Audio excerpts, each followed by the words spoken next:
Hello everyone, I'm Pastor Tamaka, Apostolic Believers of Christ International, Institute of Salmian. The forget like is share, subscribe, and post notification bell for update every day the new videos. Thank you so much. God bless us all. Magandang umaga po sa lahat sa ating mga viewers, listeners dito po sa ating YouTube channel sa Facebook. Nawayang kapayapaan at habag biyaya ng Diyos ay sumasa atin lahat sa magitan ng ating Panginoon Hesus Kristo. Ito po yung lingkod kay Kristo Jesus, Pastor Tumaka, Apostolic Believers of Christ International. Mga kapatid, una sa lahat ay magpasalamat tayo sa Panginoon sa kanyang kabutihan. Bawat araw, napakabuti po ng Diyos sa atin. Hindi po tayo pinabayaan ng Diyos. Natili po ang Diyos nagbigay sa atin ng pagkataon na tayo po talaga ay makakaalam ng kanyang salita para wag tayong maparusahan sa araw po ng kanyang pagparito. Kaya napakabuti po ng Diyos sa atin na sa bawat araw ay talagang ginagabayan tayo ng Panginoon. Paano po tayo mamuhay po na may kasiguruan, no? Paano po tayo na magkaroon ng tunay na kaligtasan. Na marami po ang mga tao na nag-angkin, no? Na sila talaga ay tulad natin na mga mananampalataya. Kaya lang mga kapatid, ang panampalataya talaga ay sinasamahan ng gawa. Hindi po mga kapatid sa bibig lang po nagmula ang panampalataya. Ang panampalataya na buhay ay nanggaling po sa puso, sapagkat galing sa puso po ang ating ginagawa mga kapatid. Kaya ang panampalataya pinatunayan ng mabuting gawa. Ngayon kung ang gawa ng ating pamumuhay sa salimutan na ito ay hindi kayaya sa Diyos, so hindi po tayo makasiguro mga kapatid. Kaya yan ang mga pinakamalaga na dapat natin malaman. Kung ano talaga pinakamalaga sa salimutan na ito. Pinakamalaga na malaman natin salita ng Diyos at maisagawa natin kung ano ang kanyang kalooban. Dahil hindi pa huli ang lahat, na habang buhay pa tayo may pag-asa mga kapatid. Tandaan po natin yan, yan po ay sinabi ng Biblia na habang buhay pa tayo may pag-asa. Na hanggang sa mga araw na ito, patuloy po ang pagpapala ng Diyos sa atin dahil tayo po ay nakagising pa ng maaga at nakapaghanda tayo na ating mga pangailangan sa mga ating pagtatrabaho.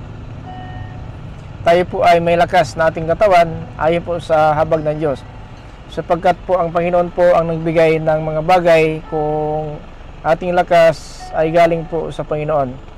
Hindi po sa ating pagsisikap, mga kapatid, kasi ang pagsisikap natin sa salimutan na ito ay may katapusan, no? Kasi babalik pa rin tayo sa alabok, mga kapatid. Tandaan po natin yan, hindi po tayo manatiling matagal, mga kapatid, dito sa salimutan. Kaya dapat natin palagaan ang salita ng Diyos, no? Shout out, no, sa lahat ng mga viewers natin dito po sa ating YouTube channel sa Facebook. Na huwag kalimutan mga kapatid, i-like and share lang po natin ang salita ng Diyos. At kung may YouTube tayo, i-subscribe natin. Then i-bill on na lang natin mga kapatid para po na update po tayo sa bawat araw ng mga palibagong video, no, na ating iparatin, no, sa buong salimutan para po na mayroon tayong matutunan tungkol po ng kaligtasan. Na mga kapatid, hanggang sa mga araw na ito, patuloy po ang habag ng Diyos sapagkat darating ang panahon na wala na po tayong mapakinggan na salita ng Diyos dahil alisin na po ng Panginoon sa araw ng kanyang pagparito. Alisin na po ng Panginoon ang kanyang mga hinirang. Mabubuhay na po mga kapatid ang mga patay at ang mga buhay padalhin na po doon sa lapaap. Napakinggan natin mga kapatid ang Biblia dito sa Amos, mga kapatid, Kabanata 8 din talata 11 hanggang po sa 13. Ito ating buksan mga kapatid ngayon sa umaga na ito. Pakinggan natin mga kapatid sa 8:11 to 13 dito po sa Amos ang salita ng Diyos mga kapatid.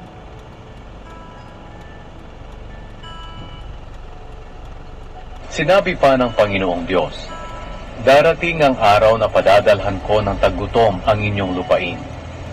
Pero hindi ito pagkagutom sa pagkain o pagkauhaw sa tubig, kundi pagkagutom at pagkauhaw sa aking mga salita. Pagod na kayo sa paghahanap ng mga taong makakapagpahayag sa inyo ng aking salita, pero hindi ninyo matagpuan kahit saan kayo pumunta. Sa araw na iyon na parurusahan ko kayo, kahit na ang inyong magagandang dalaga at ang inyong malalakas na mga binata ay mawawalan ng malay dahil sa matinding uhaw. So mga kapatid, darating pong araw na yun na po ang parusa sa lupa, hindi po tungkol sa pagkain o mainim na tubig. Ito po mga kapatid, dahil po sa paghanap ng salita ng Diyos.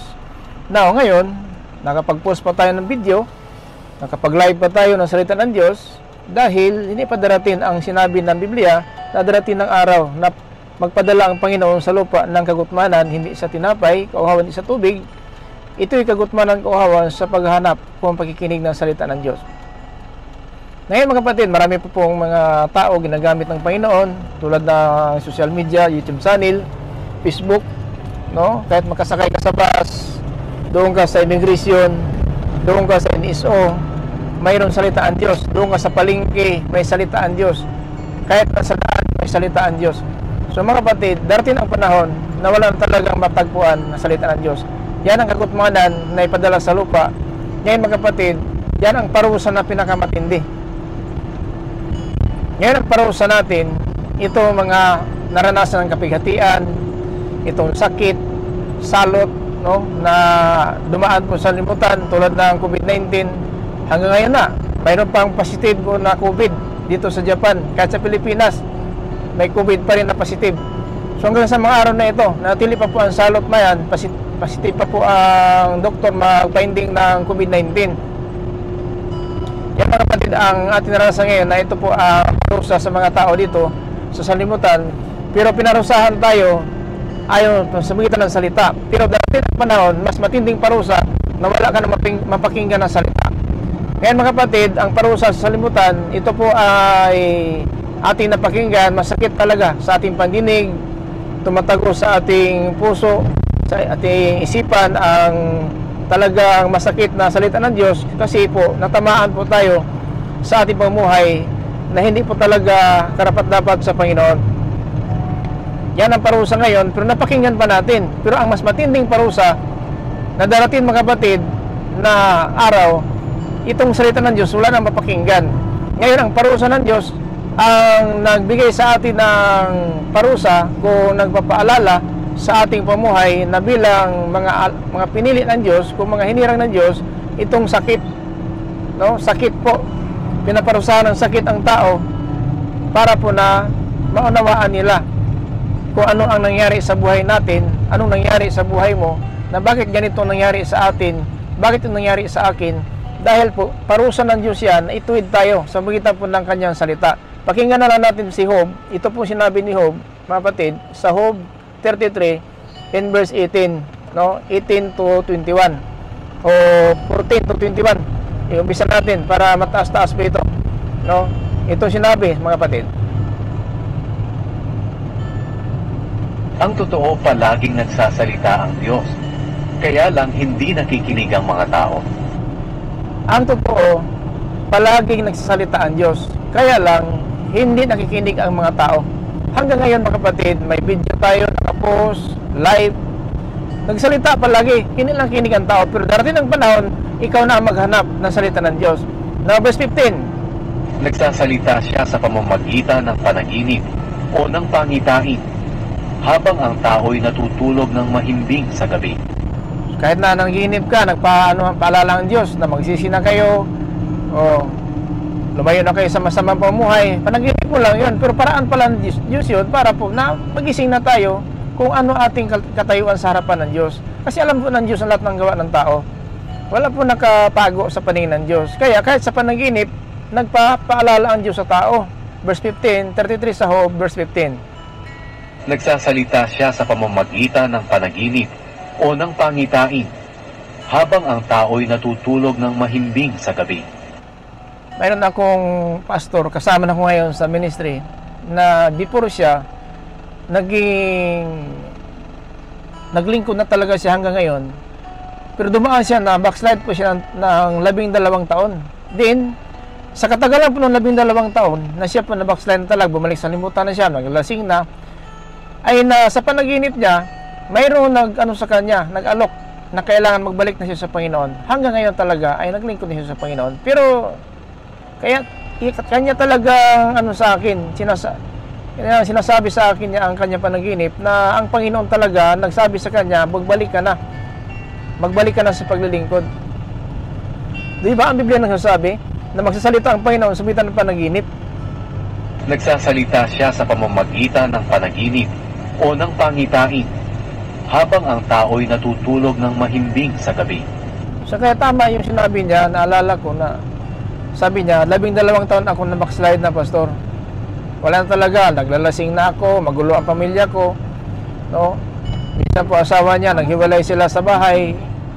Kung hindi naghiwalay talaga, totally naghiwalay lang sa bahay. Kasi lasing na lasing siya, hindi nakapasok sa bahay. Nasa labas na po siya ng bahay, nakatulog sa daan. Nadisgrasya ng motor. Pero naginip po siya na talagang kitang-kita niya ang liwanag, na talagang ang sabi sa kanya, magbalik ka na sa Panginoon. So yun, nagbalik na po talaga siya hanggang ngayon at kasama ko sa ministry.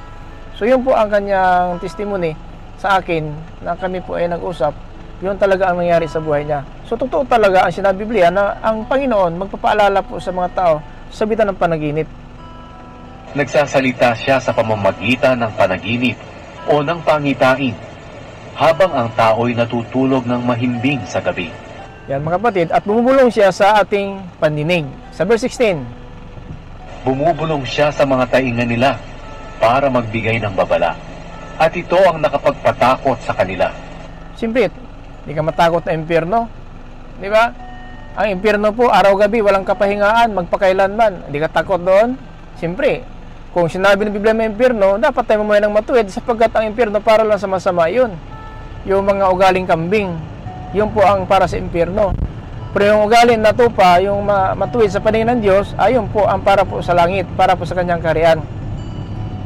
Kaya bumubulong. Ngayon, di ba narinig natin itong mga video, ginagawa natin, live, di ba naparating sa atin at napakinggan natin, bumubulong po ang Panginoon, no, sa atin. Kaya lang, ang tao kasi hindi po nakikinig. Ayon sa verse 14, ang totoo palaging nagsasalita ang Diyos, kaya lang hindi nakikinig ang mga tao. Di ba? Araw-araw halos nakapag-create tayo ng video, kung may time, nakapag-live tayo, kahit minuto lang po. Pero mahalaga na po yan sapagkat bumubulong lang po ang Panginoon. Nagsasalita ang Panginoon sa mga tao. Hindi lang kayo nakikinig. Hindi lang tayo nakikinig. Kaya, yun ang dahilan, darating tayo sa kapighatian. Itong naranasan sa limutan, may salot, may gutom, may bagyo, may lindol, may digmaan, no, di ba? So, wag mo sabihin na yung dumaan po na bagyo, libo-libo ang patay. Di basta-basta yun, may patay talaga, kaswalty.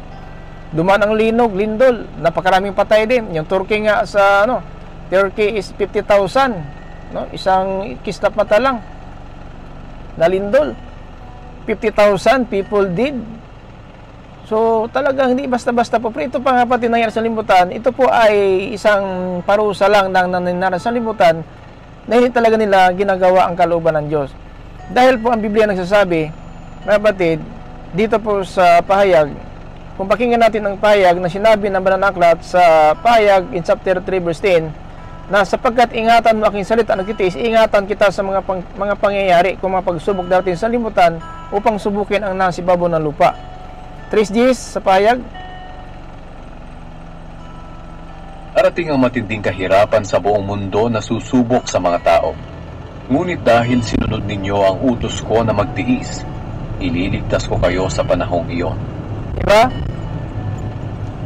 Itong lindol, huwag mong sabihin, hilit pagsubok ito. Sa isang lugar, mga kapatid, wasak ang isang lugar. Yung Turkey, mga kapatid, natamaan talaga yung sentro. Kung nandyan po ang mga maraming tao, 50,000 nakatira. Talagang, hindi ba yung pagsubok? Pagsubok yun kasi maraming mga kamag-anak na namatay at naiwan po ang mga kamag-anak na buhay. Malaking pagsubok yun. Kasi yung natira na buhay, nagdalamati po sila. Mabigat na pagsubok yun na sabi natin, buhay pa natitira, pagsubok yun sa buhay nila. Pero ang sabi ng Panginoon, ililigtas ko sa mga pagsubok kung ingatan lang natin ang salita ng Diyos. Kaya lang, mapahamak talaga tayo dahil binabaliwala na po natin, tama talaga, sinabi ni Job sa 33:14 na binabaliwala ng tao ang salita ng Diyos. Hindi mo niya pinapahalagaan ang salita ng Diyos. Kaya, yun ang mangyari mga kapatid, matindi. Nagalit ng Diyos sa lupa ngayon.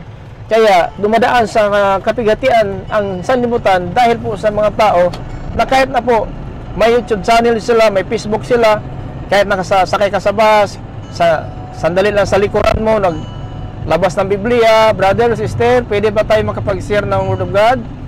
O, yung iba nakikinig, yung iba naman nangi-snap. Pira naman ito. Huwag mo nang isipin yung pira, isipin, pakinggan mo yung salita ng Diyos, kasi yung salita ng Diyos, hindi mabago yan, hindi mabili ang pira yun. Kaya lang iba, pag may sibot talaga, yung sibot ang tinitingnan, yung Biblia na salita ng Diyos, hindi napakinggan. Kasi akala, ito, pira naman ito. Hala, kung magbigay ka. Kung hindi ka magbigay, huwag ka magbigay. Pero purpose yan ng Diyos na kahit sa sasakyan, mapakinggan mo ang salita ng Diyos. Kasi ang keywords natin ngayon, sa Amos 8:11 hanggang sa 13, darating ng araw na ipadala sa lupa ang kagutmanan. Ito po hindi po sa pagkain, kung kahawan sa tubig, kagutmanan at kahawan sa pakinig ng salita ng Diyos. Now, ang sabi sa Job 33:14, ang totoo, laging nagsasalita ang Diyos. Kaya lang hindi nakikinig ang mga tao. Totoo talaga. Ito nga video natin, ginawa natin itong video. Salamat po sa 1, 2, 4. 4, 5, 10 pa man na interesado po ng salita ng Diyos. Kaya nga, sinabi ng Biblia sa Lucas, mga kapatid, dito sa Lucas, Kabanata 15, talata 7, na kung may isa makasalanan, magbalik loob sa Panginoon, libo-libo angel ang sadya sa langit. To God be the glory. Kung may bumalik sa Panginoon na isang makasalanan, na magbalik sa Panginoon. Sinabi ni Jesus, ganoon din sa langit.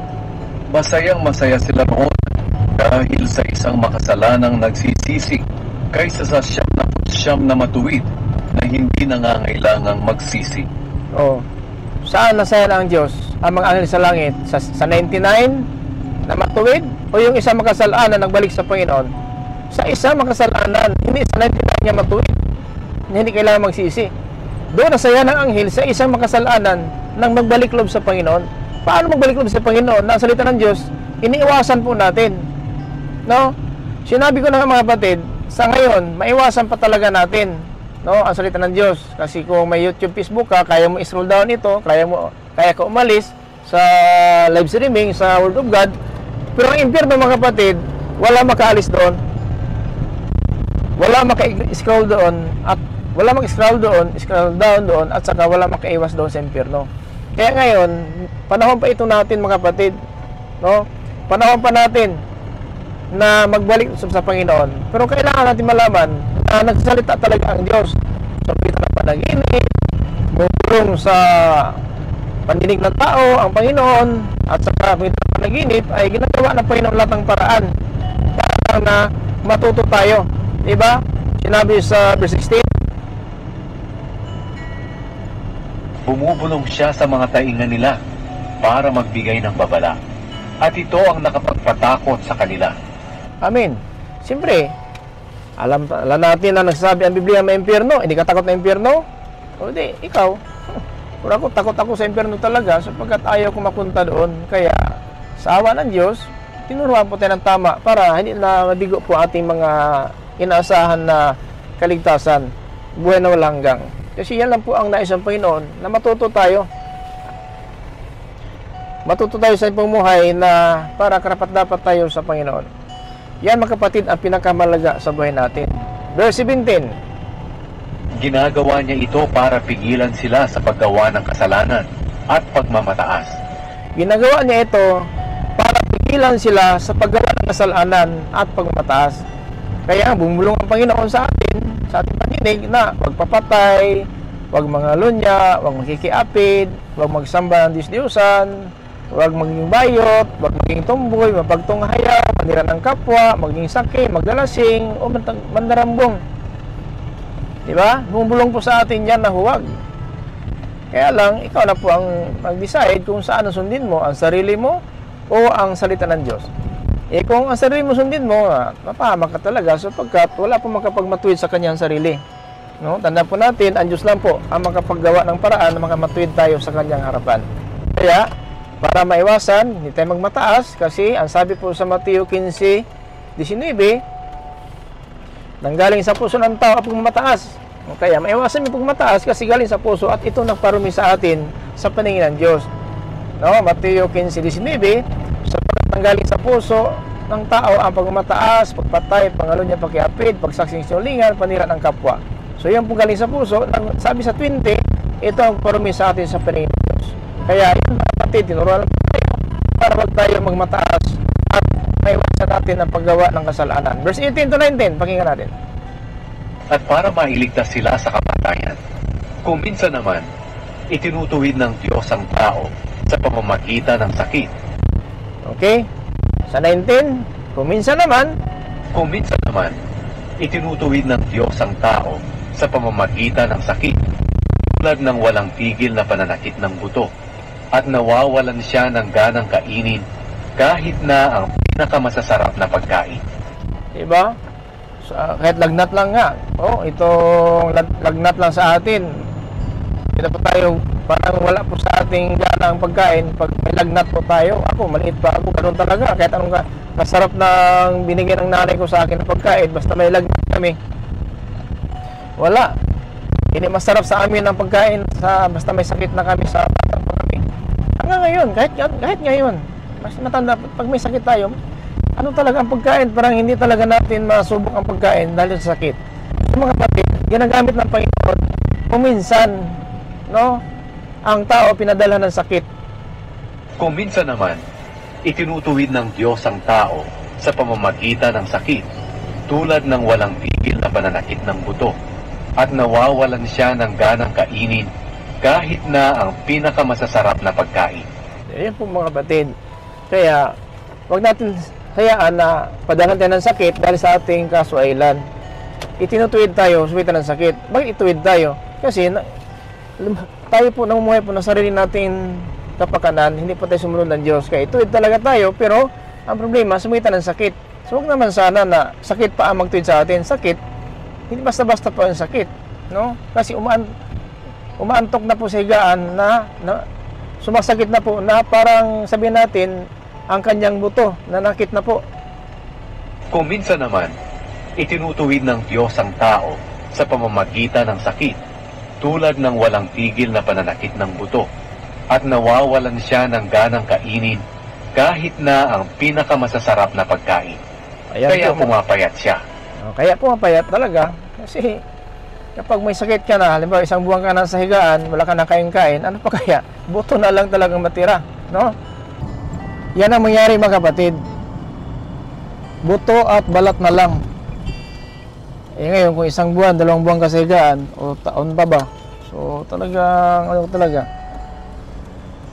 buto at balat na lang ang matira po sa ating katawan kung taon ka na sa higaan. Pero hindi mo alam, yan pala ay nangyari sa atin dahil na isang Panginoon na ituwid tayo. Kasi minsan kasi ang tao talaga ay nagmamataas na po, no?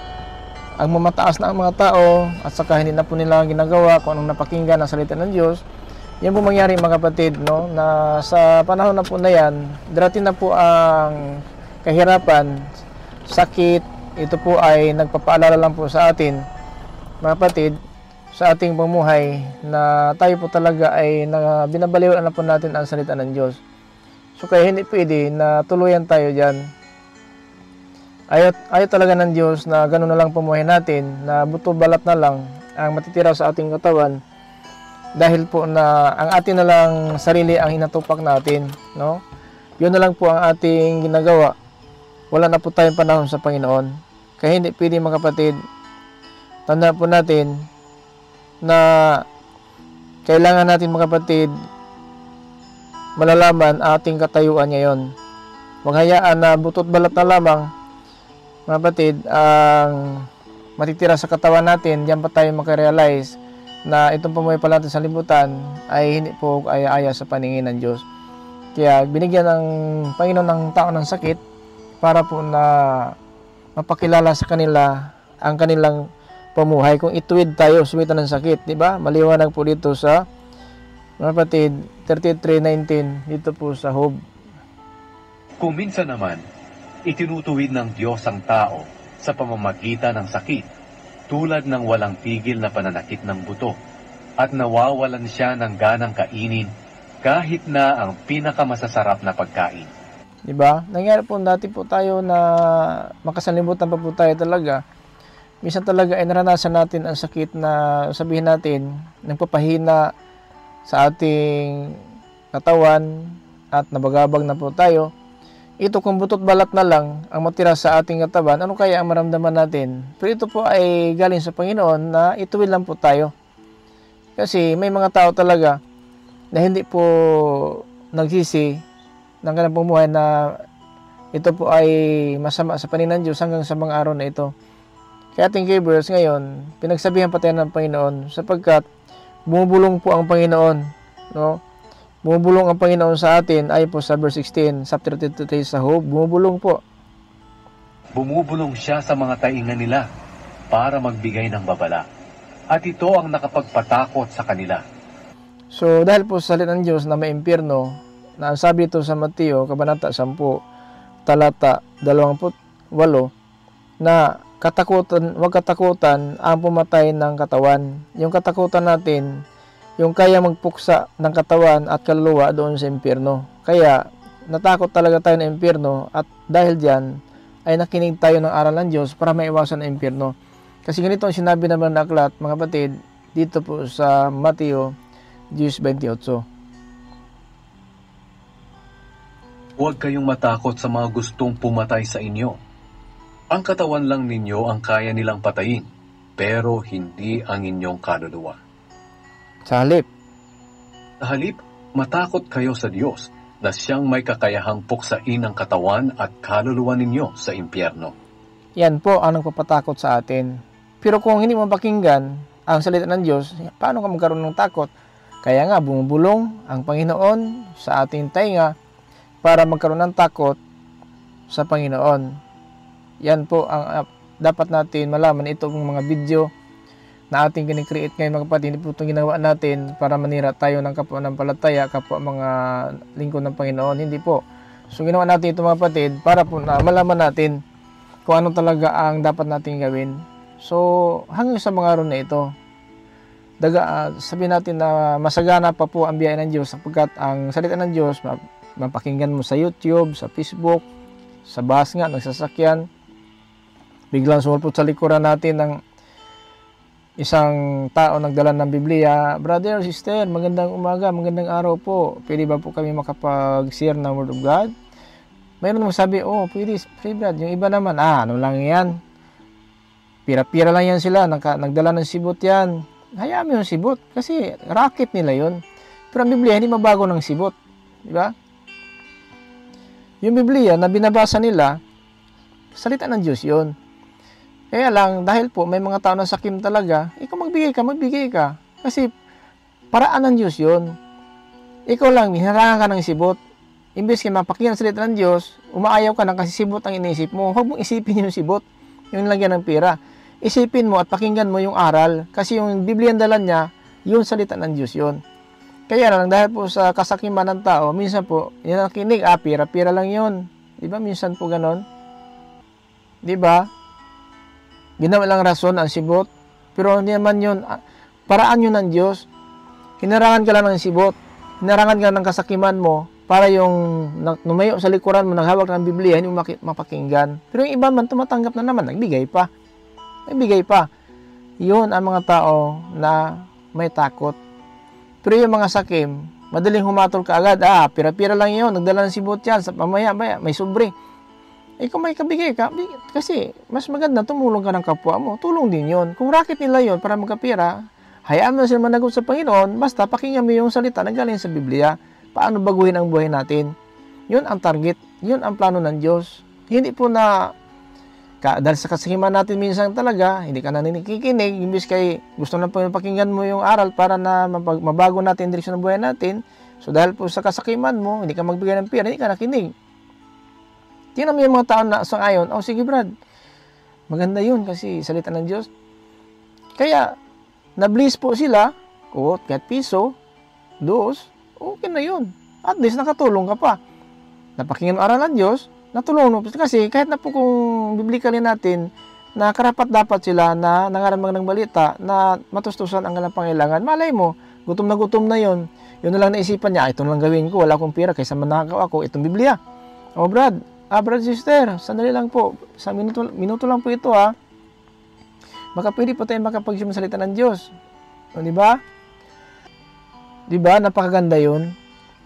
Nakinig ka na salita ng Diyos, okay, kung may piso ka, o isang sintimo, bigyan mo.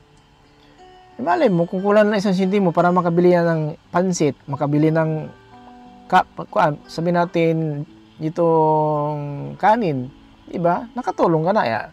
Halimbawa, yung kanin, 3 piso, yung pera niya is, sabi natin, 99 pesos lang. O, kung 2.99 lang yung pira niya, kulang na isang sintimo para mag 3 piso. O di makabili siya ng, hindi man pili niya, bigyan mo ako ng ito lang pira ko. Buti lang kung may mga taong talaga, maawain, so pwede. Pero halimbawa, kulang yung pira niya, isang sintimo na lang para makakain siya. So ikaw lang pala ang gagamitin ng Diyos para makakain talaga siya. Niyawan mo pa. Ibig ang pagpapala para sa iyo, nabigay sa iba kasi yung iba nagbibigay, ikaw hindi. Kasi minsan po, pangunahan na po natin ang plano ng Diyos. Maraming paraan ang Diyos. Kahit sa train, siya ka ng train. Oh, may katabi mo na matanda, na nais na espiritu, pagsabihan mo yan, hindi, Brad, pwede pa makipag-share ng salita ng Diyos. O di, malay mo, gusto niya din, naghanap din siya, di, makinig siya. Yun na po ang paraan. Marami paraan ng Diyos. Hindi paraan ng tao. Yung tao lang kasi minsan ang harang ng plano ng Diyos. Di ba? Ikaw lang mismo plano. Ang plano ng Diyos, ikaw ang humaharang po. Ikaw humaharang ng kaligtasan na nais ng Diyos iparating sa atin. Kaya itong salita ng Diyos, palagi po ito natin pinapangaral. Hindi po tayo nagmamataas o namanira ng kapwa. Ating ginagawa na sana po, mga kapatid, hanggang sa mga araw na ito, huwag naman natin sayangin ang pagkataon na talagang itong nangyari sa atin ngayon sa libutan, mga kapatid, ito hindi natin maiwasan sapagkat nasa salibutan po tayo. Tandaan po natin na habang may buhay pa tayo, may pag-asa. Huwag hayaan, mga kapatid, na dahil po sa ating pamumuhay dito sa libutan na tayo na po nasusunod, dati ng panahon, ikaw na maghanap ng salita ng Diyos. Ayon sa ating key verse dito sa Amos, na ipadala ng Panginoon sa lupa, ito ang kagutmanan. Na ito po'y darating talaga. Sa ngayon, hindi pa kasi mayroon pa napakinggan tayo. Pero ito yung sinabi ng Biblia sa 8:11 hanggang sa 13. Sinabi pa ng Panginoong Diyos, darating ang araw na padadalhan ko ng taggutom ang inyong lupain. Pero hindi ito pagkagutom sa pagkain o pagkauhaw sa tubig, kundi pagkagutom at pagkauhaw sa aking mga salita. Pagod na kayo sa paghahanap ng mga taong makakapagpahayag sa inyo ng aking salita, pero hindi ninyo matagpuan kahit saan kayo pumunta. Sa araw na iyon na parurusahan ko kayo, kahit na ang inyong magagandang dalaga at ang inyong malalakas na mga binata ay mawawala ng malay dahil sa matinding uhaw. So mga kapatid, no? So, to God be the glory, hanggang sa mga araw na ito, ay pinagsabihan tayo talaga na sana po, pagdating ng araw na ito, na wala na mapakinggan, wala na tayo sa libutan. Kasi pag nandito pa tayo dito sa salibutan, pag ito'y mangyari, patunayan talaga ng Diyos. Kahit saan ka magpunta, wala kang matagpuan ang salita ng Diyos. Kahit sa kabilang dagat, o saan mang dagat, sa timog, kanluran, hilagaan, silangan, hindi mo makita at hindi mo mapakinggan na ang salita ng Diyos. Pero ngayon, mga kapatid, panahon pa po ito natin, pagpapala po ito. Huwag natin patagalan pa, huwag na tayong patumpik-tumpik pa, huwag na po tayong magmatigas pa. Magbalik loob tayo sa Panginoon. Ito na po ang panahon, mga kapatid. lahat narinig na, matakot tayo sa Diyos. At sundin natin ang kanyang mga utos dahil ito ang katungkulan ng lahat ng tao dito sa ibabaw ng lupa. Mga kapatid, ang Diyos hanggang sa mga araw na ito, pagpapala pa po.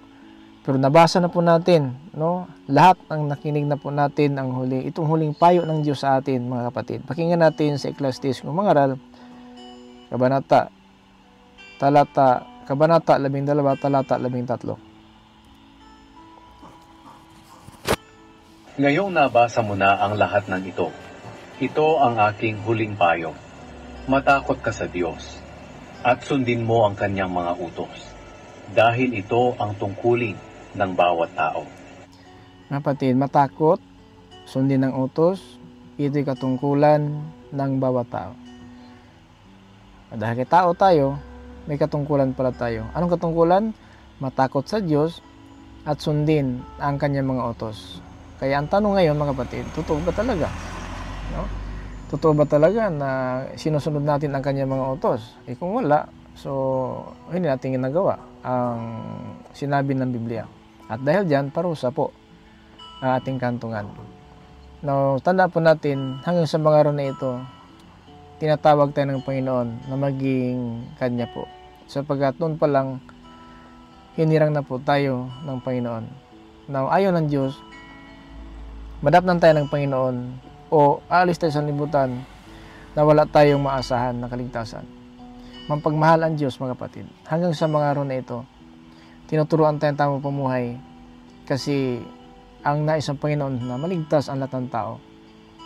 Yun ang plano ng Diyos sa buhay natin. Sa 1 Timothy, mga kapatid, in chapter 2, in verse 4, na ito, mga kapatid, ang sinabi Biblia, nais ng Diyos maligtas ang lahat ng tao. Now, yan po ang nais ng Panginoon sa atin. At dahil na nais na lahat ng tao, hindi sinabi yung makasalanan, hindi kasali. Lahat ng tao makasalanan, matuwid. Kung sa paningin ng Diyos, matuwid buhay natin, so lalo na po. At kahit makasalanan nga, maligtas. So, tayo pa kaya kung may nang matuwid. Pero ang makasalanan, may pag-asa pa ba? Yun ang dahilan na paritong Panginoon para iligtas ang makasalanan. Yan po ang dapat natin malaman, mga kapatid. Tandaan po natin, hindi pa huli ang lahat. Nais ang Panginoon maligtas ang lahat ng tao. 1 Timothy chapter 2 verse 4. Nais niyang maligtas ang lahat ng tao at malaman ang katotohanan. Yan, mga kapatid. So dahil yan, lahat ng tao, kahit anong kasamaan natin, mga kapatid, kasali tayo dyan sa kaligtasan na yan. Ang malaga, magbagong buhay tayo, magbalik tayo sa Panginoon, para po ang kapayapaan ay darating sa atin habang namuhay tayo sa libutan. Pakinggan natin sa Acts kung gawa, Kabanata 3, talata 11 hanggang po sa 20 po, mga kapatid. Pakinggan natin ang sulat po ng Biblia. Kaya ngayon kailangang magsisi na kayo at lumapit sa Diyos para patawarin niya ang inyong mga kasalanan 20. at matanggap niyo ang bagong kalakasan mula sa Panginoon. Pagkatapos, ipapadala niya si Jesus, ang Kristo na itinalagan niya noon para sa inyo. Pagkatapos, magbalik sa Panginoon para mapatawad ang kasalanan natin. Darating kasaganahan ng buhay galing sa Panginoon at pagkatapos, ipadala niya si Jesus na noon pa lang na tinatawag ng banal na aklat na tagapagligtas. So yan, mga kapatid, ang ating nais ng Diyos malaman natin para makapagbagong buhay na tayo.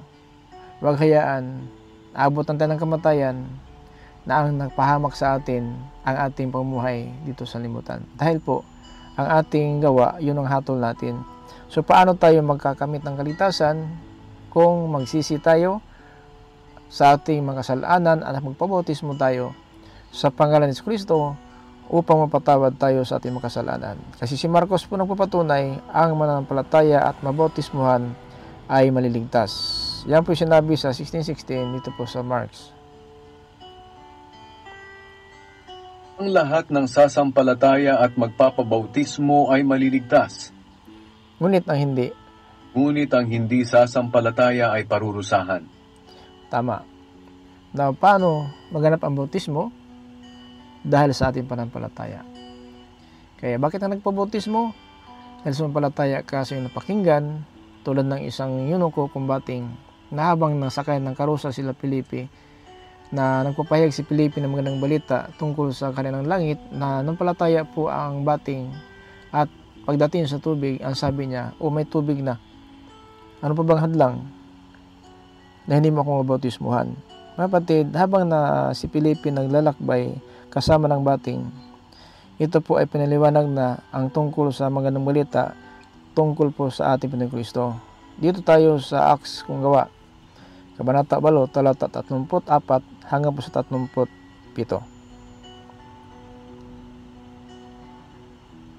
Ito ang bahagi ng kasulatan na kanyang binabasa. Hindi siya nagreklamo, katulad siya ng tupa na dinadala sa katayan, o kaya isang munting tupa na walang imik habang ginugupitan. Hinamak siya at hinatulan ng hindi tama.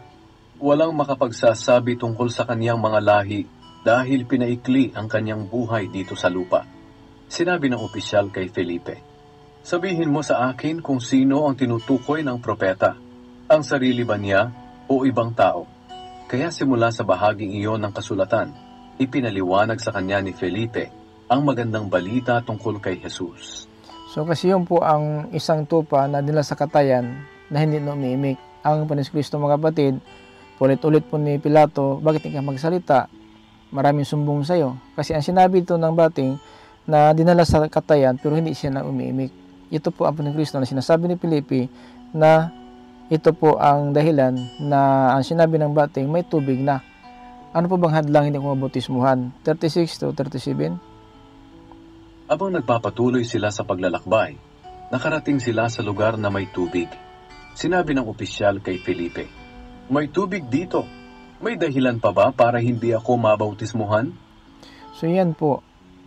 Na dahil po na pinaliwanag ni Felipe tungkol sa mga balita kay Jesus, kasi naparito si Panginoon Kristo nagpapako sa cross upang mapatawad ating makasalanan. So, ang aral ng mga apostolis, ang bautismo nagpapatawad. Kaya ang sabi ng bating, may bautismo, may tubig na.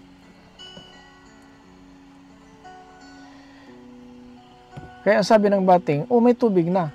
Ano pang hadlang hindi ako mabautismuhan?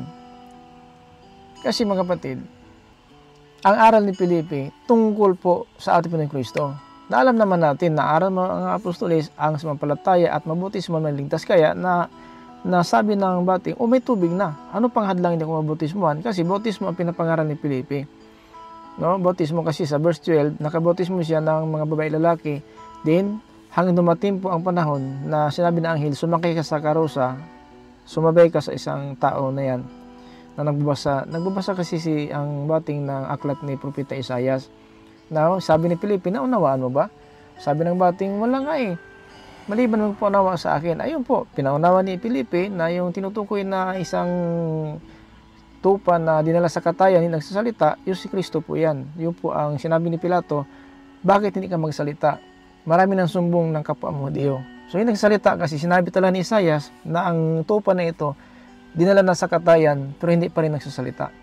So yun po ang sabi ni Pilato, hindi ka magsasalita. So yun po ang pinangaral ni Felipe sa isang bating, at pagdating sa may tubig, ano pa ang hadlang? Hindi ako mabautismuhan. So sinabi sa 37, Sumagot si Felipe sa kanya, "Maaari ka ng bautismuhan kung sumasampalataya ka ng buong puso." Sumagot ang opisyal, "Oo, sumasampalataya ako na si Jesucristo, ang anak ng Diyos." 38. Pinahinto ng opisyal ang karwahe at lumusong silang dalawa sa tubig at binautismuhan siya ni Felipe. Ayan po ha. So yan mga kapatid, ang Biblia nagpapatunay, ang sumampalataya at mabautismuhan ay maliligtas. Ang sagot ng bating, oo, sumampalataya po ako, kaya naghanap ang bautismo. Yun po. Ngayon ang tanong, bautismado na ba tayo? Dahil sa sumampalataya po natin. No, ayan po. Matanda po natin, dalawa ang bautismo sa limutan. Padre, Son, Holy Spirit, in the name of Jesus Christ. Pero ang tama, in the name of Jesus Christ, hindi Padre, Son, Holy Spirit. So tanda po natin, nagsasabi sa 200 po yan, kapahamakan at ito po papunta sa buhay na walang hanggan. 200 po mga kapatid, ang sinabi ng Panginoon sa Mateo City 13, nga sa 14, pumasok kayo sa makipot na pintuan sapagkat maluwag ang daan papunta sa kapahamakan. City 3:14, pakinggan natin yung sa Mateo.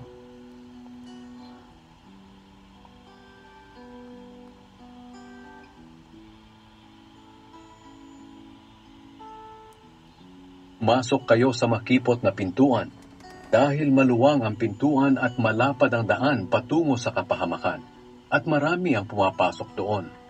13, Ngunit 14. makipot ang pintuan at mahirap ang daan patungo sa buhay na walang hanggan, at kakaunti lang ang dumadaan dito. Bakit konti na dumadaan dito papunta ng buhay? Kasi kinukutya ka na, sinisira ka na, inlait ka pa, diba?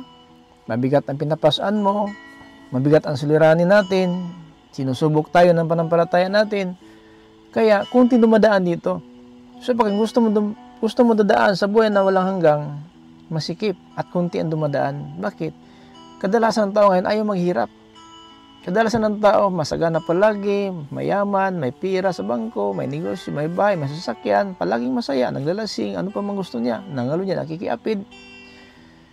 Kaya, dito sa masikip na daan, wag papatay, wag mangalunya, wag magkikiapid, wag magsimisdiyosan, wag maging bayatumboy, pagtunghayaw, magsinungaling, maglalasing, manira ng kapwa, wag maging sakim. Diyan, 10. Kaya masikip nga, maraming huwag. Pero maluwag doon sa buhay, papunta ng kapahamakan. Maluwag, pwede ka pumatay, pwede ka mangalunya, pwede ka makikiapid, pwede ka magsimisdiyosan, pwede magbaytumboy ka, gusto mo mapagtunghaya, gusto manira ng kapwa, gusto maglalasing, gusto maging sakim, gusto magnarambong, ano pa man. Yun po, free nga, maluwag. Maluwag nga, pero kapahamakan ang mapuntahan. No? Yun pa ibig sabihin, maluwag. Masok kayo sa makipot na pintuan, dahil maluwang ang pintuan at malapad ang daan patungo sa kapahamakan, at marami ang pumapasok doon. 14. Ngunit makipot ang pintuan at mahirap ang daan patungo sa buhay na walang hanggan, at kakaunti lang ang dumadaan dito. Yan po, maliwanag. Kasi sa ating panalita, iniingatan po natin salita, sapagkat salita natin may hatol. Pag-isip natin, galing sa puso yan, ang galing po yung inisip natin. Gusto ko pumunta ng diskuhan, galing sa puso po yan. Gusto kong pumatay, galing sa puso po yan. Lahat ng kasamaan galing sa puso at dumadaan sa isipan. Kaya nga, pinag-isipan mo, mali ito. O, di ba? Tama ito, Christian ako, pastor ako. Ganun na lamang, punta ko ng diskuhan, punta ko ng kahalayan, punta ko ng isabungan, punta ko ng inuman. Pastor ako, Christian ako. Di ba? Napag-isipan mo yun. Pero galing sa puso mo yan. Galing sa puso ang naisipan ng tao. Mga kapatid. Kaya mabago lang ang isipan natin kung bago ang puso natin. Sapagkat ang laman ng puso, ito mga kapatid ang nakasulat sa Mateo 15:19 ngadto sa 20. Pakinggan natin ang sinabi ng Biblia. Sapagkat sa puso ng tao nagmumula ang masasamang pag-iisip. So, ano ang naisipan mo?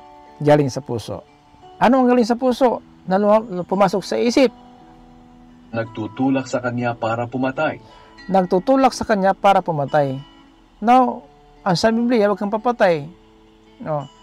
Bakit pumatay ka? So, galing sa puso mo kasi yon. Pumasok sa isipan mo. Kaya nga, si Ezekiel, sumulat po, papalitan ng Panginoon ang ating puso at espiritu. Yung po ang nasa isip natin. Trabaho yan ng espiritu, anong naisip mo. Kasi habang may buhay tayo, nakapag-isip tayo. At ang espiritu, mga kapatid, yun po ang naghihininga sa atin. Trabaho po ng espiritu, mga kapatid, na makapag-isip pa tayo. Sapagkat habang buhay tayo, may espiritu pa. Pero kung patay na, ano maisip mo? Wala na. Kaya, galing sa puso po, pumasok sa isipan ng tao. No? Kaya nga, yan ang nagpaparumi sa atin. Mangalunya, gumawa ng sexual na imoralidad, magnakaw, magsinungaling, at manira ng kapwa. Ang mga bagay na ito ang nagpaparumi sa isang tao. Yun ang nagpaparumi sa atin. Kaya, ingat tayo. Huwag natin hayaan itong mga panahon, kasi ang problema kasi, ang salita ng Diyos, binabaliwala po ng sanlibutan. Binabaliwala. Kaya nga, sabi sa ating keywords, darating ang panahon, ikaw na ang maghanap. Ikaw na maghanap. ng salita ng Diyos. Kasi ipadala na ng Panginoon sa lupa ang kagutmanan hindi sa tinapay, kauhaw sa tubig. Ito'y kagutmanan sa pakikinig ng salita ng Diyos. Sinabi pa ng Panginoong Diyos, darating ang araw na padadalhan ko ng taggutom ang inyong lupain. Pero hindi ito pagkagutom sa pagkain o pagkauhaw sa tubig, kundi pagkagutom at pagkauhaw sa aking mga salita. Pagod na kayo sa paghahanap ng mga taong makakapagpahayag sa inyo ng aking salita, pero hindi ninyo matagpuan kahit saan kayo pumunta. Pero ngayon, nakapag-post na ng video, nakapag-live tayo para maparating ang mensahe ng Diyos. Pero salamat sa isa-dalawa, nakapag-view. Salamat sa nag-abang sa live na isa. O, di ba?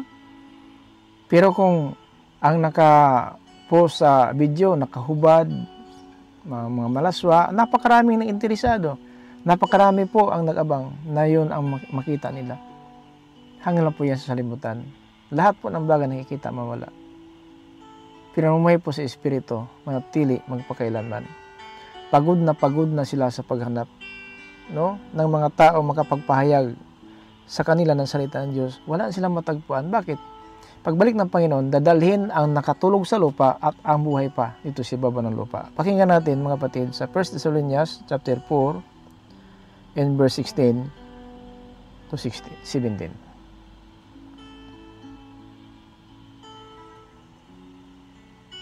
Sa araw na iyon, ang Panginoon mismo ang bababa mula sa langit, kasabay ng malakas na utos. Maririnig ang pagtawag ng punong anghel at ang pagtunog ng trumpeta ng Diyos. Ang mga namatay na sumasampalataya kay Kristo ang unang bubuhayin. Pagkatapos, ang mga buhay pa sa atin sa araw na iyon ay kasama nilang dadalhin sa mga ulap para salubungin ang Panginoon sa himpapawid. At makakasama na natin ang Panginoon magpakailanman. Amen. Yan po sinabi ni Propeta Daniel na mga matuwid magniningning na parang bituin sa langit.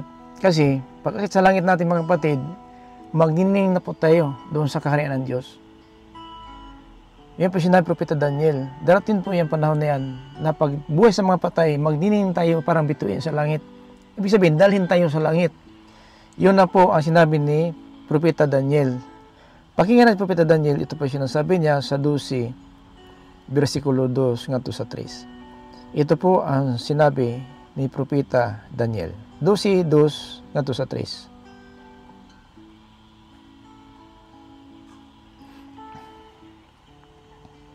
Bubuhayin ang marami sa mga namatay na. Ang iba sa kanila ay tatanggap ng buhay na walang hanggan. Pero ang iba ay isusumpa at ilalagay sa kahihiyang walang hanggan. 3. Ang mga taong nakakaunawa ng katotohanan at nagtuturo sa mga tao na mamuhay na matuwid ay magniningning na parang bituin sa langit magpakailanman. Diba? Magniningning tayo katulad ng bituin doon sa langit magpakailanman. Kung matuwid. Kung nagpatuwid-tuwid ka lang, pero totoo hindi, delikado po. Kasi may mabuhay din papunta sa kapahamakan kahiyaan walang hanggan. Bubuhayin ang marami sa mga namatay na. Ang iba sa kanila ay tatanggap ng buhay na walang hanggan. Pero ang iba ay isusumpa at ilalagay sa kahihiyang walang hanggan. Isusumpa. Now, ang Biblia nagpapatunay na ang mga isinumpa saan papunta doon sa apoy na hindi mamatay ang mga isinumpa. Kaya sa Propeta Daniel, ang mga isusumpa doon makalagay sa kahiyaan na walang hanggan. Napakinggan natin ang 25:41 dito sa Mateo. Katapos, sasabihin ko naman sa mga tao sa aking kaliwa, lumayo kayo sa akin, kayong mga isinumpa ng Diyos. Doon kayo sa walang katapusang apoy na inihanda para sa diablo at sa kanyang mga kampon. Ayan po mga kapatid, no? Yung mga isinumpa doon sa apoy hindi mamatay. Bakit sinumpa? Masama ang pamumuhay. Tayo mga matuwid, loobin ng Diyos, nagtuturo ng katotohanan, magniningning tayo doon sa kaharian ng langit. Yan mga matuwid nagtuturo, mga kapatid, na sinabi Biblia dito sa chapter 12 verse 3 dito sa Daniel, na talaga ang mga matuwid magniningning Ang mga taong nakakaunawa ng katotohanan at nagtuturo sa mga tao na mamuhay na matuwid ay magniningning na parang bituin sa langit magpakailanman. Yan po. Kasi pag sa langit natin mga kapatid, iba na po ng katawan, hindi itong katawan na ganito. Immortal na po tayo, loobin ng Diyos sana, mga kapatid. Wala nang katapusan, magpakailanman, magniningning tayo na parang bituin sa langit. So mga kapatid, sana po, loobin ng Diyos, ito po ang ating kahamtungan. Hindi tulad ng mga sinumpa doon sa apoy na hindi mamatay. Bakit isinumpa? Ikaw lang kasi ang masusunod kung anong gusto mo. Hanggang ngayon, ang biyaya ng Diyos na tinitipan sa atin, ay napakinggan natin sa salita ng Diyos, na natili pa po sa atin ang biyaya. Pero dahil ng araw mga kapatid, atin, sa verse natin sa Amos 8:11-13, saan ka magpunta? Wala ka na matagpuan. Ngayon, mayroon pa tayong free will pa tayo makapag-post ng mga video, live tayo sa ng Diyos para po na kahit paano marami matutunan ang makapaghanda po tayo sa araw ng paghatol, sa araw ng ating pagharap sa hukuman. Mapalaya tayo, ilagay tayo sa kanan, hindi sana sa kaliwa. Kasi ang kaliwa, kambing, ang kanan, mga tupa. Itong mga kambing, mga masama, at ang mga tupa ang matuwid. Yan sinabi mga kapatid sa Mateo in chapter 25 in verse 31-34. Kapatid, napakahalaga po malaman natin ito. 31-34 Mateo chapter 25. Pag ako na anak ng tao ay dumating na bilang hari, kasama ang lahat ng anghel, uupo ako sa aking dakilang trono. 32. Titipunin ko sa aking harapan ang lahat ng lahi sa mundo. Pagbubukod-bukurin ko sila, tulad ng ginagawa ng pastol sa mga tupa at kambing. 33. Ang mga tupa na walang iba kundi ang matutuwid ay ilalagay ko sa aking kanan. At ang mga kambing na walang iba kundi ang masasama ay ilalagay ko sa aking kaliwa. So mga kapatid, no? So napakahalaga po na sa Diyos para po sa atin. Sana palagaan po natin itong mga video na ating ginagawa para po na magpatuloy tayo sa pag-asa ng kaligtasan. Huwag kalimutan mag-like and share, subscribe, and don't forget to post the notification bell for update every day new videos or live streaming to sharing the word of God. Once again, I am Pastor Tomaka, servant of the Lord Jesus Christ, and sending to us grace, mercy, and peace. Be with you us, Jesus Christ. Amen.